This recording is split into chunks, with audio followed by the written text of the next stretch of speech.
ৰজনীগন্ধা মুখৰ চখ পান মছলা ৰজনীগন্ধা ৰজনীগন্ধা বৰবিহ ধৰ্মপাল সত্যপালে চলাইছে বৰবিহৰ ব্যৱসায় ৰজনীগন্ধাত মেগনেছিয়াম কাৰ্বনেট ধৰ্মপাল সত্যপালৰ অনুজ্ঞাপত্ৰ নিলম্বন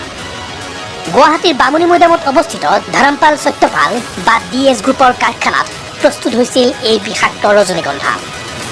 ভাৰতীয় খাদ্য সুৰক্ষা আৰু মানৱ প্ৰাধিকৰণৰ অনুসন্ধানত ৰজনীগন্ধা পান মছলাত মানৱ শৰীৰৰ বাবে অপকাৰী মেগনেছিয়াম কাৰ্বনেটৰ উপস্থিতি ধৰা পৰে ডিএছ গ্ৰুপৰ 50,000 কাৰ্টন ৰজনীগন্ধা জব্দ অনুজ্ঞাপত্ৰ নিলম্বনৰ পিছত এতিয়াৰে পৰা বামুণী মৈদামৰ এই কাৰখানাত প্ৰস্তুত কৰিব নোৱাৰিব ৰজনীগন্ধা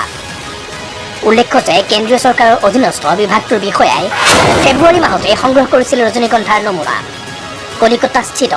নেশ্যনেল ফুড লেবৰেটৰীত ৰজনীগন্ধাত মেগনেছিয়াম কাৰ্বনেটৰ উপস্থিতি ধৰা পৰে পৰৱৰ্তী সময়ত গাজিয়াবাদত কৰা পৰীক্ষাতো ৰজনীগন্ধাত মেগনেছিয়াম কাৰ্বনেটৰ উপস্থিতি পৰিষ্কাৰ হয় ৰজনীগন্ধা খালে কি হ'ব পাৰে আপোনাক নিচাসক্ত কৰাৰ বাবে মিহলোৱা হয় মেগনেছিয়াম কাৰ্বনেট সেৱনে স্মৃতিশক্তি লোপ কৰে গতিকে সাৱধান ৰজনীগন্ধা এতিয়া পান মছলা নহয় ৰজনীগন্ধা বৰবিহ ৰজনীগন্ধা প্ৰস্তুতকৰণৰ অনুজ্ঞাপত্ৰ বাতিল কৰাৰ পিছতো প্ৰশ্ন উঠিছে আইনৰ সুৰুঙাৰে সাৰি যাব নেকি পুঁজিপতি ব্যৱসায়ী ধৰ্মপাল সত্যপাল কিমান দিনলৈ বন্ধ থাকিব ৰজনীগন্ধাৰ প্ৰস্তুতকৰণ ইমান দিনে বৰবিহ খুৱাই ৰাইজৰ পৰা লুটি পুটি খালে ডিএছ গ্ৰুপে